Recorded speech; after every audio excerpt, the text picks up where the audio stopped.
Hey, I've got a great idea for a film. Oh yeah? It's kind of like Red Riding Hood, but it's dark and gothic with a superstitious village and infidelity and werewolves. Well, that film already exists. It's called In the Company of Wolves. What if we imply that the werewolf is the grandma? Angela Carter already did that.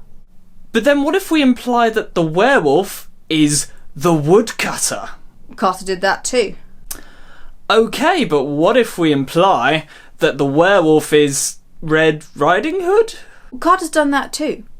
You'd have to think of something original to make this work. Something deep and dark and complex. How about a love triangle? Perfect.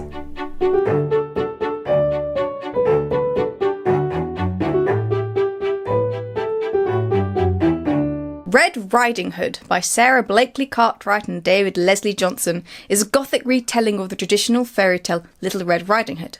The idea was first conceived allegedly by Leonardo DiCaprio, written into a script by David Leslie Johnson, then sent on to Catherine Hardwicke, the director of Twilight, who loved the idea so much he decided to turn it into a film. And I have to say, she was perfect for the role. Having already directed a film about a blank canvas of a main character caught in a love triangle between the handsome but dangerous man and the hunky childhood friend while supernatural beings wreak havoc in the background, turning this story about a blank canvas of a main character caught in a love triangle between the rich, unattainable man and the hunky but dangerous childhood friend while supernatural beings wreak havoc in the background would be a piece of cake. However, whilst making it, she found the characters, the emotional story, just too complex to be told just through the medium of film.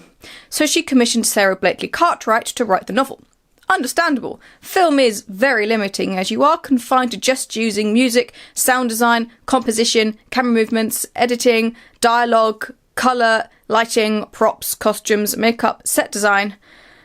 The list goes on, as anyone remotely interested in film will tell you. This version of Red Riding Hood focuses on Valerie, a beautiful but wild girl living in the small provincial town of Daggerhorn. Her sister Lucy is the beautiful one, and Valerie feels so inferior to her because Lucy is so good and obedient and can bake properly, whereas Valerie is just so darn adventurous and can't make dough, and it's just not fair that all the guys fancy her instead of Lucy.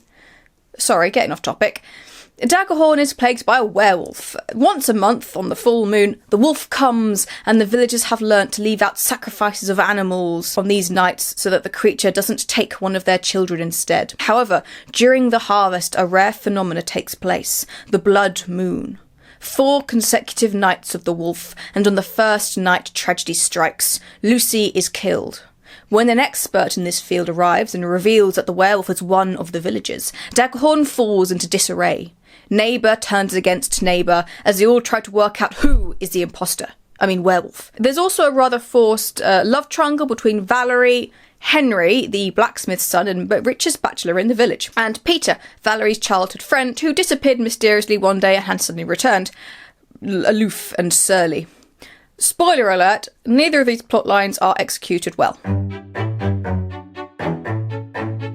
Okay, so I like the idea, and not just the whole gothic Red Riding Hood, even though dark fairy tales are totally my thing, but I also like the setup of this as a sort of closed room mystery. The werewolf is one of the villagers, guards are stationed at all the entrances so no one can leave, and the people have to work out who it is during the day, whilst fearing for their lives at night. It's like a cool blend of fantasy and mystery. That's what it should have been anyway, but instead, we got this. This is the worst problem of telling over showing I have read for a very long time. Possibly ever. You are spoon-fed every character's emotions and motivations, leaving you not allowed to work out any of it for yourself.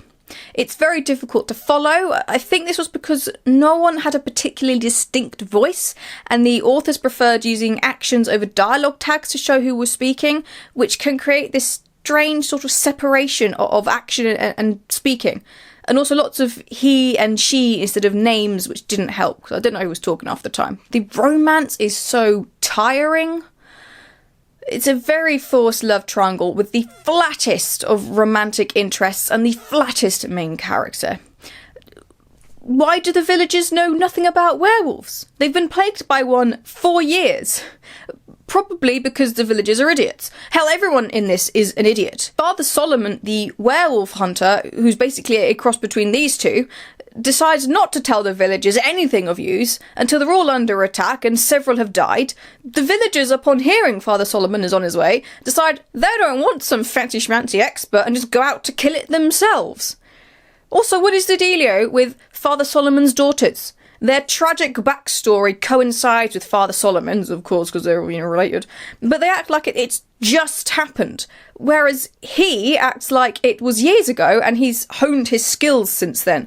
It's also pointless because these daughters literally turn up for a page and then disappear, used only as props in his waxing angst about werewolves. Father Solomon as a character was very disappointing.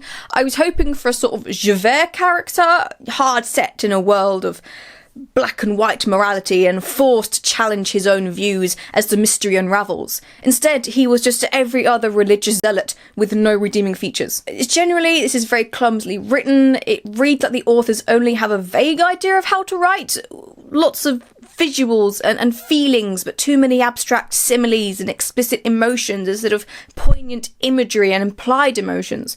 I was quite surprised to learn that one of the authors actually has a degree in creative writing and has actually won awards for her prose before. So I don't know what happened here. Perhaps the fact that there seem to be a lot of people with fingers in this particular pie, and as they say, too many fingers makes the pie unhygienic. I think. There is some pretty stereotypical characterizations of neurodivergence in the character of Claude. I can't really put my finger on what it was about him specifically, but I found it sort of insulting. There are random things introduced that don't really go anywhere, like the stuff about Henry's mother being killed by Peter's father. It felt very poignant and then went literally nowhere. And the grandma felt very unimportant, and I mean, hell, most of it felt unimportant or not utilised properly because the book was so obsessed with the romantic aspect to the detriment of everything else, including the werewolf. The werewolf itself was very disappointing. There was some good description of the wolf at times throughout, but the first big scene with the creature fell very flat. Possibly because it was just like running around and ripping people to shreds with its super strength and speed, and yet somehow these two young women were able to outrun it. And this is a shame because the opening of the book, with Valerie encountering the wolf as a young girl and being spared, was actually quite intriguing. There just generally wasn't enough werewolf lore, which I was very disappointed with because I do love me some lore. There was even like this fancy pants book by some illustrator fellow with demonic creatures that gets mentioned about twice. A pointless book, thinking about it, because it only gets mentioned about twice for Valerie to look at to answer her questions, but it literally doesn't answer her questions, so it's just a fun prop. And then the illustrator guy dies because he's so into drawing that he forgets to run away from the wolf. It's a bit weird. The mystery aspect was so poor. All of the clues were essentially the main character going, "Oh my gosh, could it be this person? No, it can't be. How silly of me for thinking that," and cycling through the same list of names over and over again. The ending was stupid. It didn't really answer the question of who the wolf is, but heavily implied it to be one character, and then it just stopped. It was very strange and very disappointing. And then there was the second ending. Yes, there's a second ending, which is only available to read online. This bonus chapter features a second showdown between Valerie and the wolf, where the creature's identity is finally revealed. And it's really stupid. It's very annoying because the clues were there looking back, but it still felt like a rug pull because the book does such a bad job of the mystery that it doesn't really give you a fair shot at working it out, and it muddies the water far too much by having Valerie flip-flopping between the two obvious suspects, neither of which are the wolf, and never giving thought to any other character. Spoiler alert, it's the dad. He doesn't eat Valerie because he wants her to become a werewolf too and join him. He had asked her older sister Lucy to become a werewolf, but she couldn't understand him in his wolf form, making him realise that she wasn't his biological daughter, hence he killed her. And Valerie is all like, "Ew, I don't want to be a monster like you." So she and Peter kill him, but Peter is bitten and becomes a werewolf. However, Valerie is totally fine with it. And she says she'll wait for him to learn to control himself.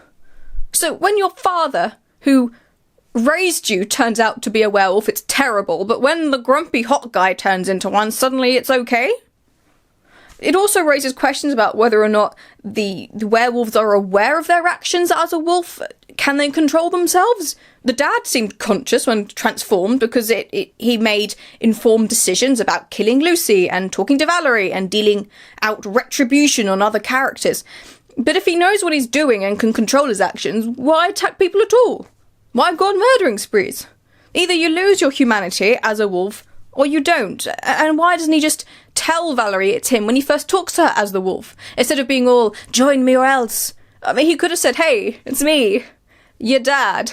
You want to be a wolf? No? Okay, I'm going to sod off before you tell everyone, and then, run away. Why all the secrecy? She's more likely to go with you if she knows who you are, instead of everyone assuming it's someone who's just in love with her, which adds this creepy element, and it was very stupid. It made me angry. If you want to read a proper Gothic retelling of Red Riding Hood, go look at the 3 short stories in Angela Carter's The Bloody Chamber. At the end, they're very good.